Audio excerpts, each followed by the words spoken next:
Assalamualaikum warahmatullahi wabarakatuh. Alhamdulillah hamdan katsiran thayyiban mubarakan fih. Asyhadu an la ilaha illallah wa asyhadu anna Muhammadan abduhu wa rasuluh. Allahumma shalli ala Muhammad wa ala alihi wa sahbihi ajma'in, amma ba'du. Ila jami'i thalabah wal madaris fi madrasah Ats-Tsani Al-Muhammadiyah di Yogyakarta, qabla an nabda'a dirasah al-lughah al-arabiyyah fi hadzal yaum, hayya bina naftahti bi qiraatil basmalah. Bismillahirrahmanirrahim. Para Bapak, Ibu, serta para anak-anak sekalian, keluarga besar SMA Muhammadiyah 2 Yogyakarta, kita patut bersyukur kepada Allah karena sampai saat ini kita masih diberikan kesehatan oleh Allah Subhanahu wa taala sehingga kita bisa mengikuti acara literasi pada pagi hari ini. Mudah-mudahan Allah memberikan hidayah serta memberikan kemudahan kepada kita untuk meningkatkan keilmuan kita dan juga bisa memberi wasilah dengan belajar ilmu alat ini untuk memahami Al-Quran dan As-Sunnah sebagai warisan dari Nabi Muhammad SAW untuk petunjuk bagi umat Islam. Baik para Bapak dan Ibu sekalian serta anak-anak, pada kesempatan kali ini kita akan melanjutkan pembahasan kita tentang ilmu nahwu. Yang kita pelajari adalah kitab Al-Jurumiyah atau Matan Al-Jurumiyah.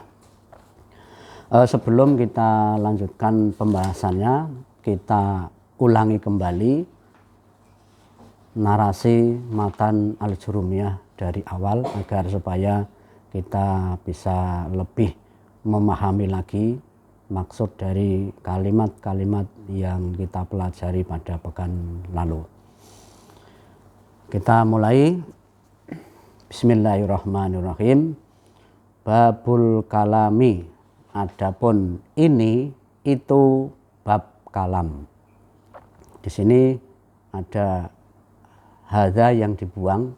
Ini sebagai mubtada mahdzufun, mubtada yang dibuang. Sehingga kita sebut dengan ini tapi tulisannya enggak ada. Adapun ini itu babul kalami, bab kalam. Al-kalamu adapun kalam itu, huwa adapun dia itu, al-lafzu lafad, al-murakkabu yang disusun, al-mufidu yang berfaedah, bil wad'i. Kita ulangi. Al-kalamu adapun kalam itu, di sini diterjemahkan diawali dengan adapun. Nah, untuk memudahkan saja, dengan kata-kata adapun ini menunjukkan bahwa yang dibaca itu kedudukannya sebagai mubtada.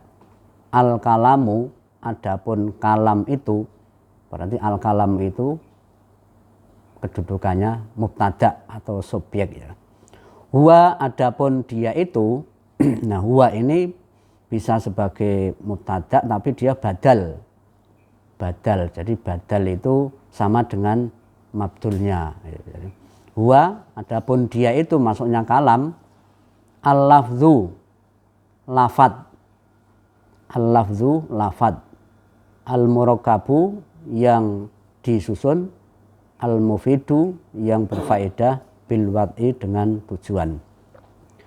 Al-lafzu ini khobar, tapi dalam kaidahnya khobar yang ada ma'rifat, ada naat man'utnya itu dibolehkan untuk ma'rifat, ada alnya itu. Sehingga al-lafzu ini adalah khobar.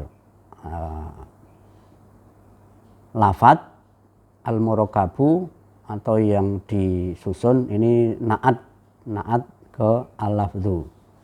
Al-mufidu ini juga naat dari al-murakkabu. Al-lafzu, al-murakkabu, al-mufidu. Bil wad'i jar majrur. Bil wad'i. Jadi kalam itu atau kalimat itu adalah suatu lafadz yang disusun, kemudian yang berfaedah, yang punya makna itu ya. Kemudian bil wad'i dan ada tujuannya, tujuan kalam itu. Kemudian kemarin sampai wa aksamuhu dan adapun bagian-bagian kalam, wa aksamuhu di situ ada dua kata ya, aksamu dengan hu, aksamun dengan hu. Nah ini karena ini namanya jumlah idhofah itu ada mudhof dan mudhof ilaih. Aksamu hu, aslinya aksamun huwa, kemudian digabung menjadi aksamuhu. Nah, mengapa kok tidak hi atau ha? Karena mengikuti belakangnya. Dhomer huwa itu kalau digandeng maka dia mengikuti sebelumnya apa kasroh atau dhammah.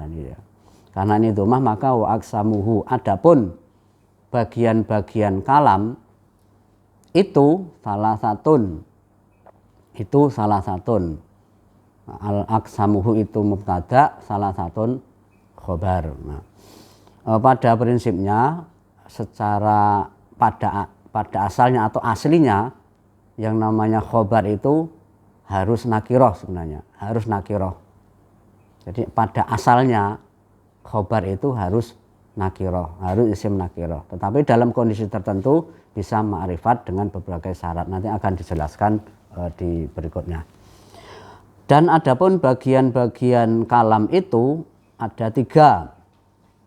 Ismun, yaitu isim, wa fi'lun, fi'il, wa harfun, dan harf. Ja'a yang telah datanglah harf itu atau huruf itu limaknan untuk memberi makna.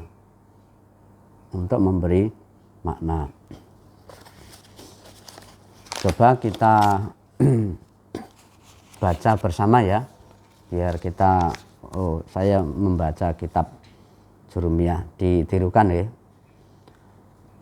Babul kalami, adapun ini itu bab kalam.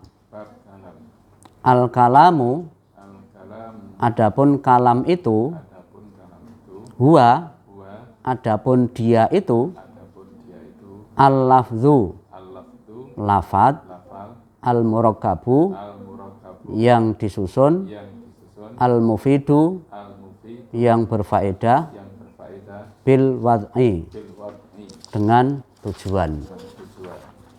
Wa aksamuhu, dan adapun bagian-bagian kalam itu, salah satun, ada 3. Ismun, yaitu isim, wa fi'lun, dan fi'il, wa harfun, dan huruf. Ja'a, yang telah datanglah huruf itu limaknan, untuk memberi makna. Oke. Fal ismu, adapun isim itu yu'rafu, diketahui, dikenal. Jadi pembahasan berikutnya adalah kita menjelaskan tentang isim itu apa, gitu ya. Al ismu, fal ismu, maka adapun isim itu yu'rafu, dikenal. Yu'rafu itu dikenal atau diketahui, gitu ya. Diketahui, kemudian bil khafdhi, dengan munculnya huruf khafad. Huruf khafad itu huruf jar. Yang pertama, isim itu, kata benda itu dikenal dengan nampaknya huruf jar. Jadi ada huruf jar di situ. Wa tanwini yang kedua, tanwin, berharokat tanwin. Wa dukhulil alifi, dan masuknya alif, walami dan lam, alaihi, atasnya, atas isim itu. Jadi sekali lagi, fal ismu, adapun isim itu atau kata benda itu, yu'rafu, dikenal, diketahui, bil khafdhi, dengan huruf jar, dengan huruf jar. Wa tanwini, dan berharokat tanwin, dan berharokat tanwin. Wa dukhulil alifi, dan masuknya alif, walami dan lam, alaihi, atas isim itu. Artinya begini, pada saat kita tidak tahu artinya, apakah ini kata kerja atau ini kata benda, maka kita cukup melihat tanda-tandanya yang bisa dikenal bahwa itu kata benda. Itu ada 3. Yang pertama, kata benda itu dimunculkan adanya huruf jar. Nah, nanti huruf jar itu apa saja itu ya. Yang kedua, harokat tanwin.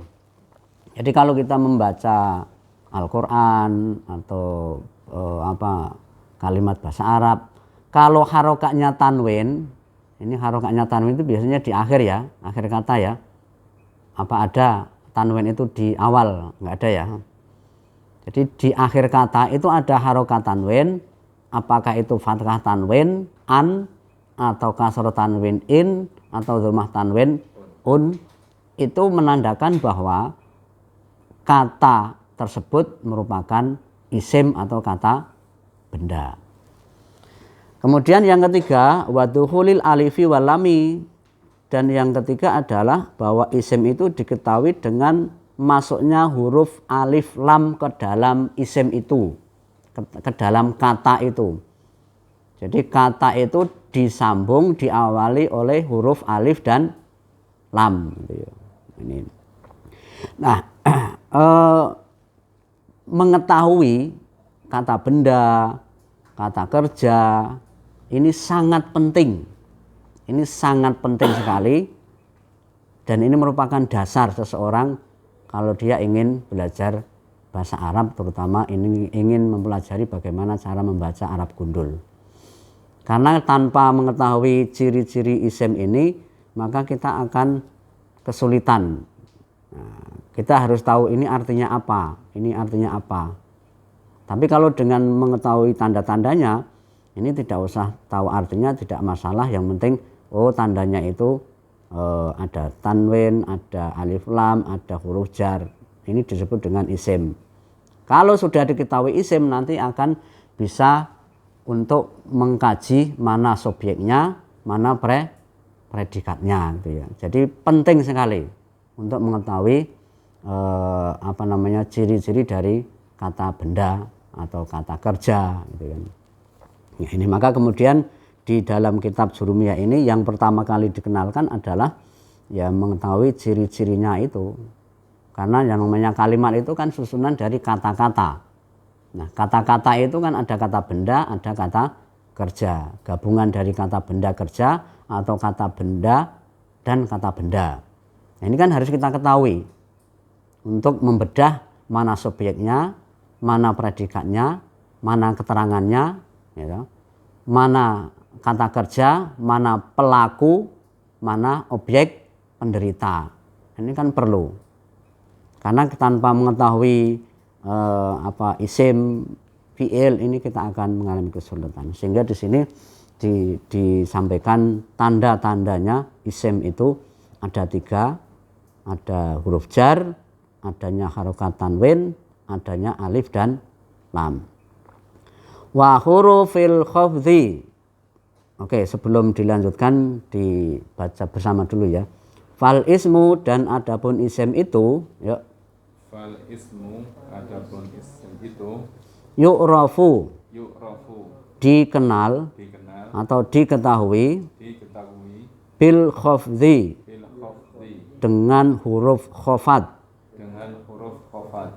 wat tanwini, dan harokat tanwin, wa dukhulil alifi, dan masuknya alif, wal lami, alaihi, atas isim. Sudah punya gambaran? Sudah ya?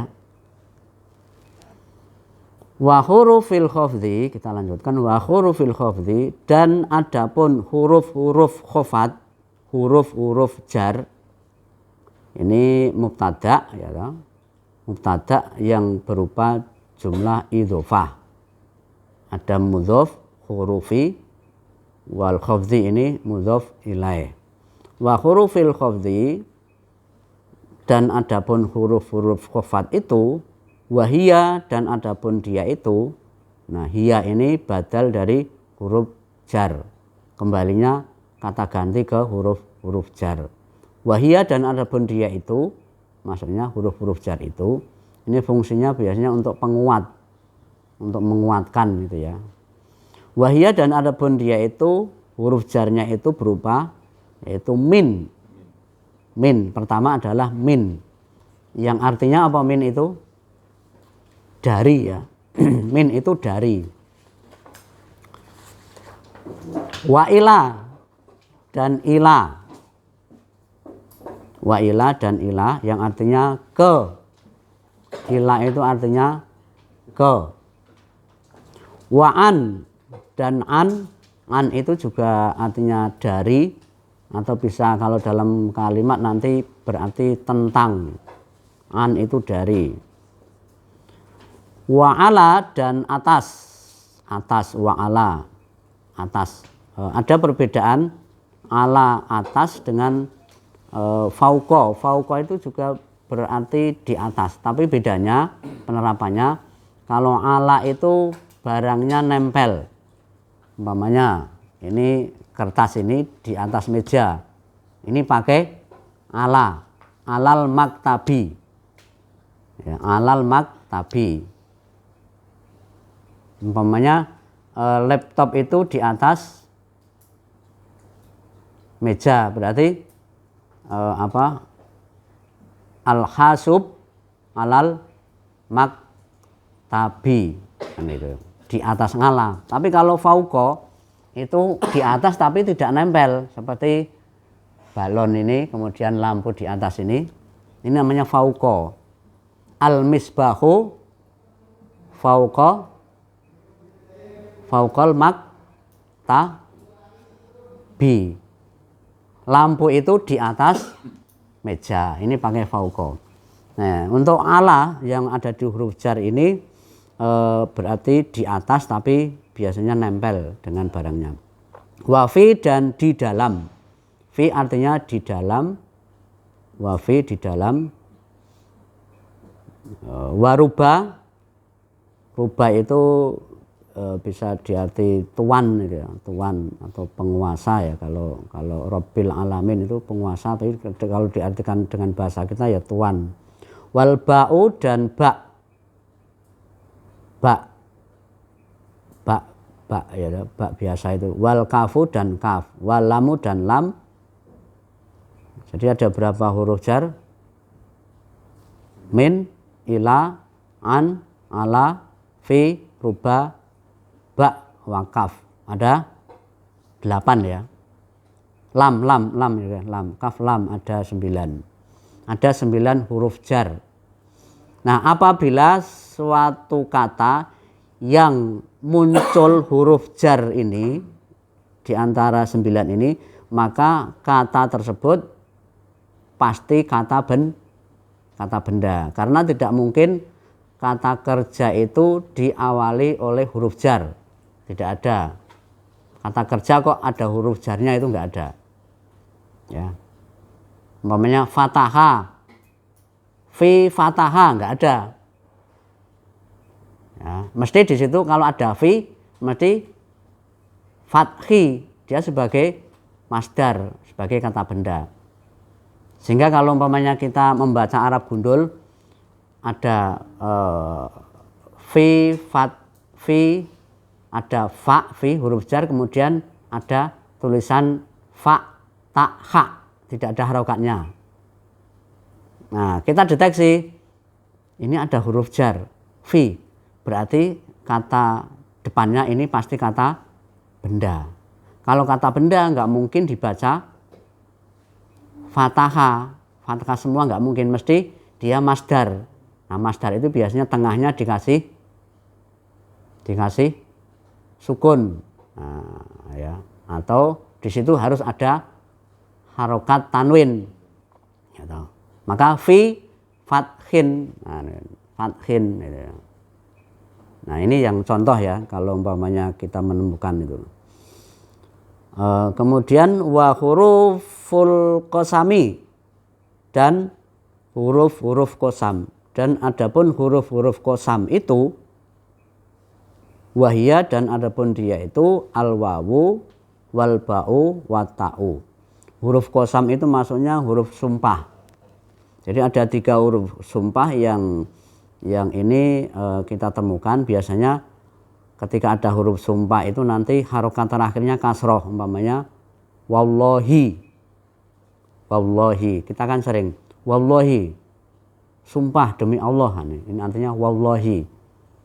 Jadi ketika kita mengucapkan wallahi ini menggunakan huruf qasam, ya. Billahi, billahi, tallahi, nah ini huruf qasam. Oke, kita ulangi, ditirukan dulu. Wa hurufil khafdhi, dan adapun huruf-huruf khafat itu, enggak? Wa hurufil khafdhi, sudah ketemu belum, Pak? Yang dibaca.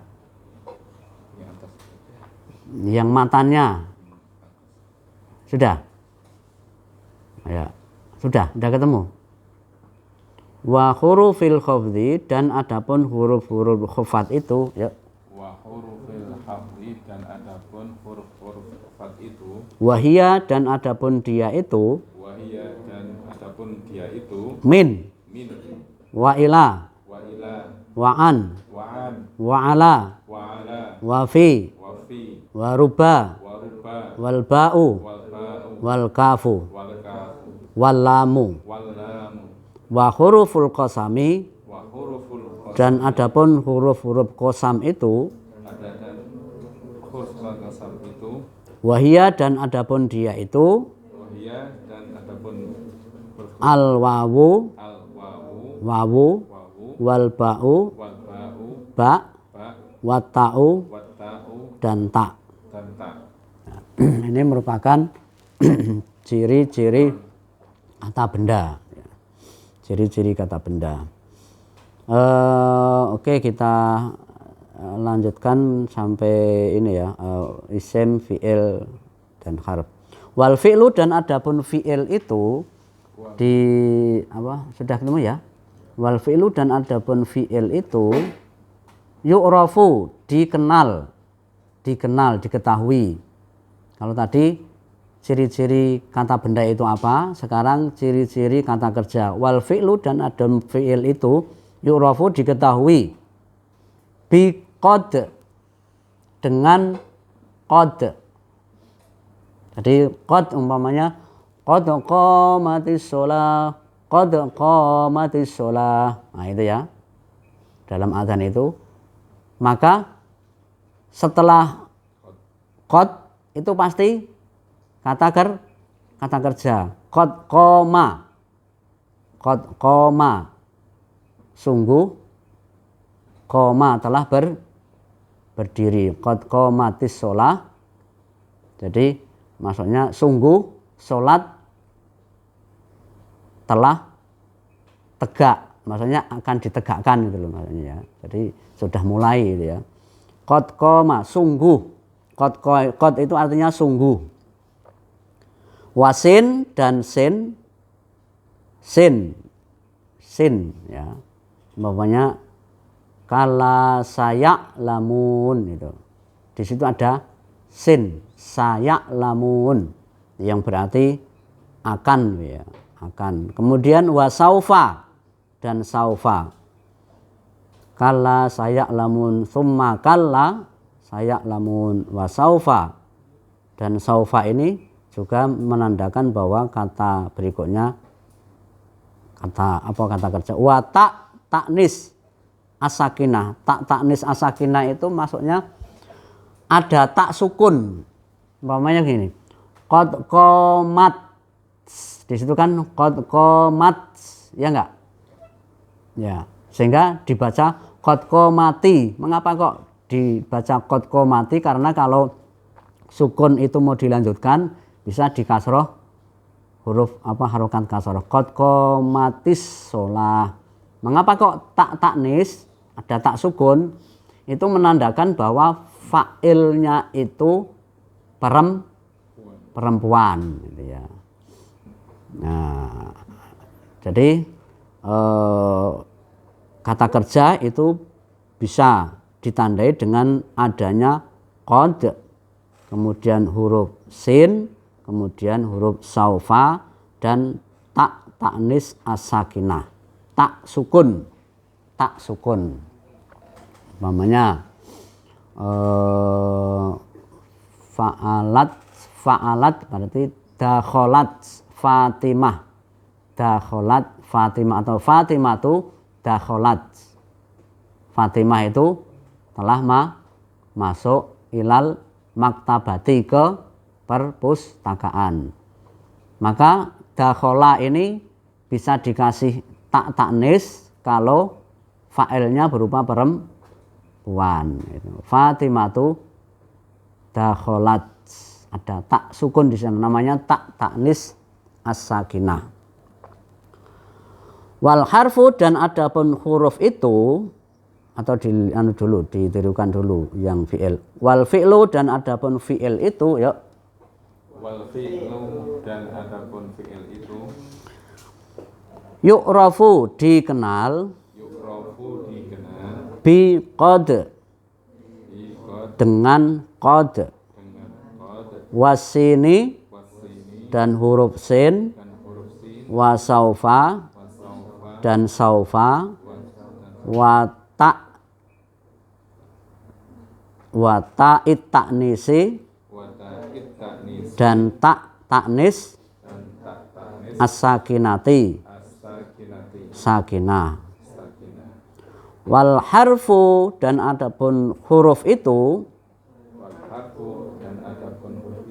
ma, sesuatu, la yasluhu, yang tidak pantas, ma'ahu, bersamanya, dalilul ismi, tanda isim, wala dalilu, dan tidak pula dalil al-fi'li. Maksudnya huruf itu bukan merupakan isim, bukan merupakan fi'il. Jadi harf itu tidak ada tanda-tanda isim, dan juga tidak ada tanda-tanda di fi'il, maksudnya itu kan. Jadi huruf itu sendiri gitu loh. Huruf itu sendiri. Nah, tujuannya apa? Tujuannya untuk memberi makna, memberi penjelasan. Umpamanya siapa? Mas siapa? Aldin. Mas Aldin masjid. Bisa enggak? Ada maknanya enggak? Aldin masjid. Masa Aldin kok masjid? Nah, kalau umpamanya mau dikasih hurufnya pakai apa? Huruf-huruf jar tadi loh. Aldin masjid, Aldin ke masjid, atau Aldin di masjid, Aldin fil masjidi. Nah, fungsinya jar itu, fungsinya huruf itu adalah untuk memberi makna, supaya dua kalimat yang bersanding itu kemudian punya makna gitu ya. Sehingga aldin di dalam masjid. Tapi kalau nggak ada hurufnya tadi, aldin masjid. Nah, maksudnya piye kuwi? Kok aldin masjid? Nah, gitu. Nah, jadi kan ini namanya huruf atau untuk memberi makna. Kemudian sekarang coba kita, kalau tadi kan kita sudah mengetahui isim, fiil, dan harf yang ini merupakan komponen-komponen suatu kalimat. Jadi kalimat itu harus ada itu, komponen itu. Ya toh, kalau nggak ada komponen itu tidak bermakna. Seperti tadi, aldin itu kata benda, masjid kata benda. Kalau nggak ada harfnya tidak bermakna, ya toh. Tapi kalau ada fi, berarti aldin di masjid. Nah, itu. Jadi komponen-komponen kalimat itu harus ada ketiganya itu. Bisa dua, fiil dan fa'il, atau kata kerja dan isim juga bisa.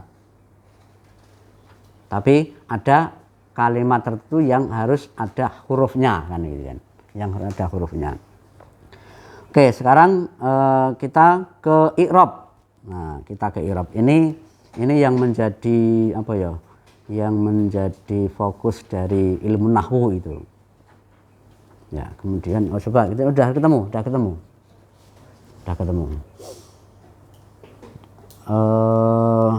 Halaman berapa?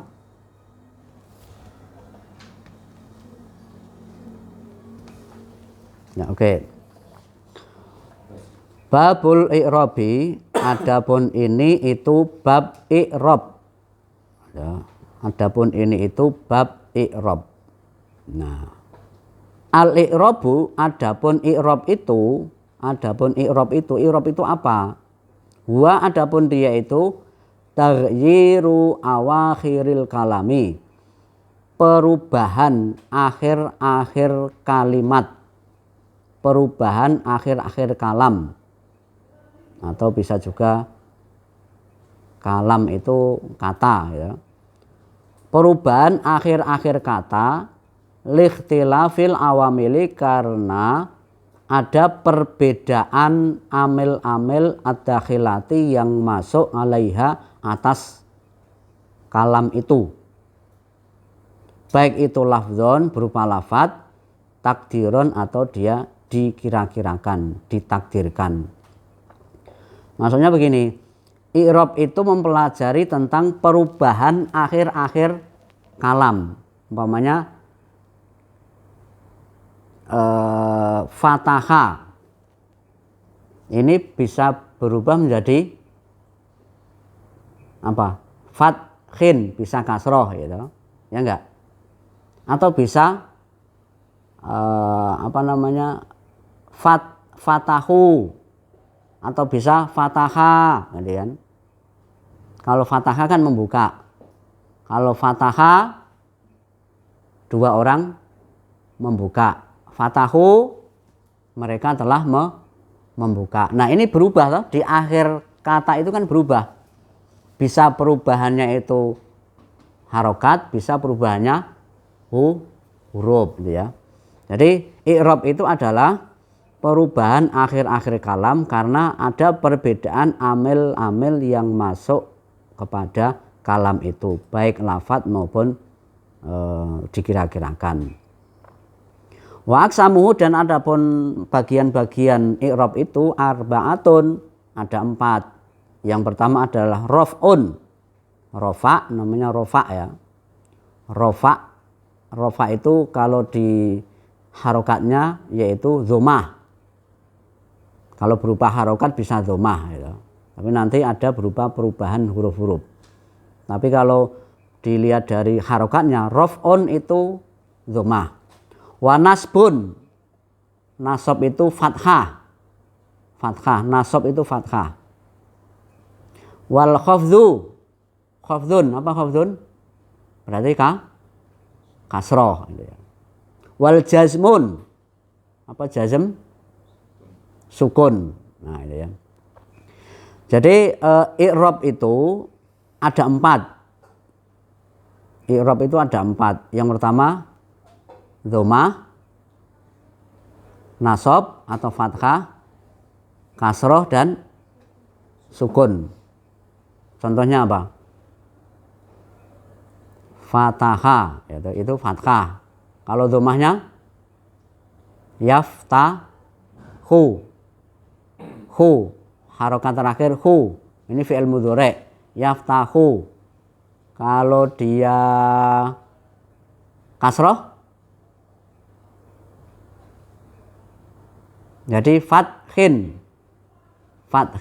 ya, kita fathi. Kemudian jazm menjadi amr, iftah. Nah, akhirnya akhir harokatnya kan sukun, iftah. Sehingga kalau ke tasrif ya kita menggunakan wazan fa'ala, yaf'alu, fa'lan, fa'ilun, maf'ulun, if'ala, taf'al, maf'alun, maf'alun, mif'alun, mif'alatun, fataha, yaftahu, fathan, fatihun, maftuhun, iftah, la taftah, maftahun, maftahun, miftahun, miftahun, miftahatun. Nah, nanti akan kita pelajari sorofnya juga. Jadi i'rab itu ada 4, ya toh. I'rab itu ada 4. Yang pertama rafa, nasab, khafad dan jazm. Nah, dan jazm.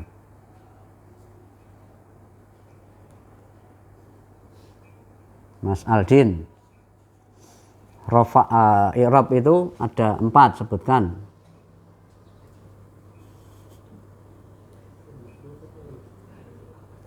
Apa? Rafa, nasab, khafad, jazm.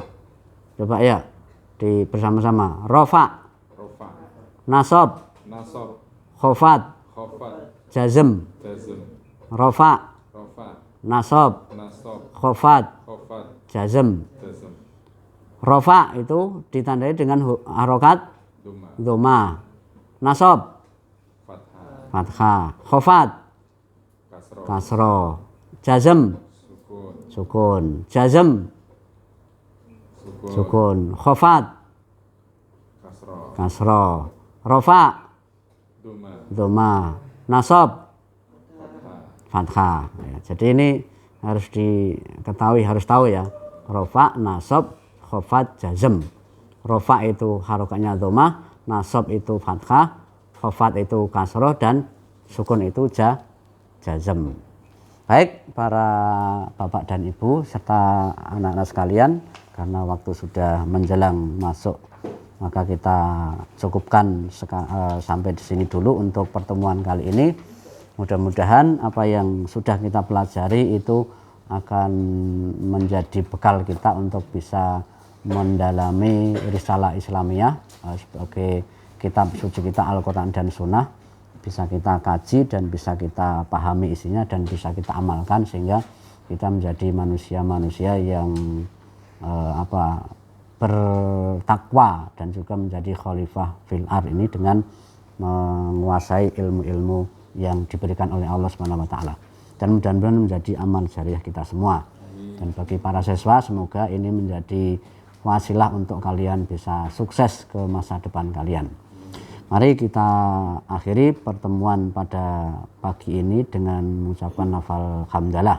Alhamdulillahirabbil alamin. Assalamualaikum warahmatullahi wabarakatuh.